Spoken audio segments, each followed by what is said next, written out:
On the evening of November 2nd, 2001, Irene Jones and her daughter Isabella went out to celebrate Irene's 56th birthday. After what seemed to be a nice dinner, they returned home together. But at the end of the night, tragedy struck, and only Isabella would survive.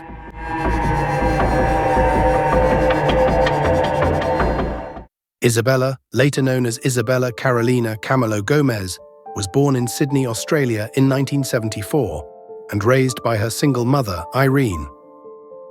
Known for her kindness and generosity, Irene supported her daughter throughout her life.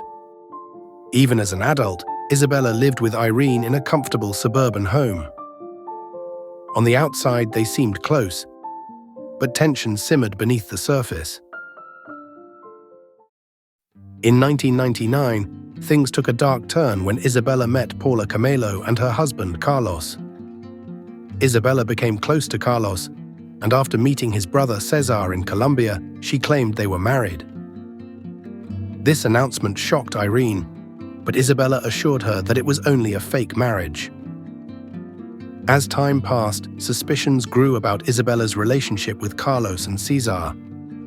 As the bond between Carlos and Isabella deepened, Irene became increasingly uneasy, especially as Isabella provided financial support to Carlos.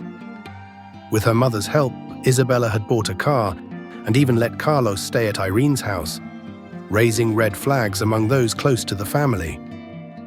Tensions rose as Irene questioned Isabella's loyalty, leading to frequent intense arguments. Irene confided in friends, expressing fear, but was reluctant to go to the police. By 2001, Irene had had enough. Carlos pressured her to sell her house, which she refused to do. The situation escalated as Isabella and Carlos demanded more of Irene's assets. Irene threatened to change her will, fearing that her daughter's motives were increasingly driven by money. And though things seemed to be calming down on the surface, friends sensed tension underneath. Then came the fateful night. After celebrating, they stopped briefly at a gas station before Isabella entered the house alone, only to find an intruder, she later claimed. Isabella described a masked man who attacked her but fled when she resisted. She ran to a neighbor's house, panicking for her mother's safety. When the police arrived, they found Irene's body inside, lifeless from strangulation and sharp force injuries. At first, the scene appeared to be a burglary, but evidence soon pointed to something more sinister. Nothing of value was missing, and there was no sign of forced entry. Investigators grew suspicious and questioned Isabella and Carlos, but found little to charge them with.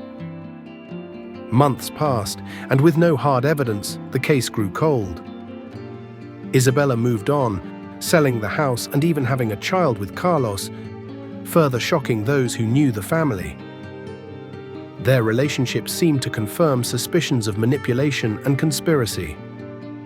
Years later, forensic advances reopened the investigation, providing new insights into items preserved from the crime scene. Forensic evidence, including blood stains on Isabella's clothing, pointed to her presence during the attack. Investigators also intercepted phone calls and conversations, revealing details that strongly suggested a plot against Irene driven by financial gain and obsession. Isabella was eventually charged, and in 2022, she was convicted of her mother's murder and sentenced to 20 years in prison. This tragic case serves as a reminder of how complex family dynamics, combined with outside influences, can sometimes lead to unthinkable betrayal.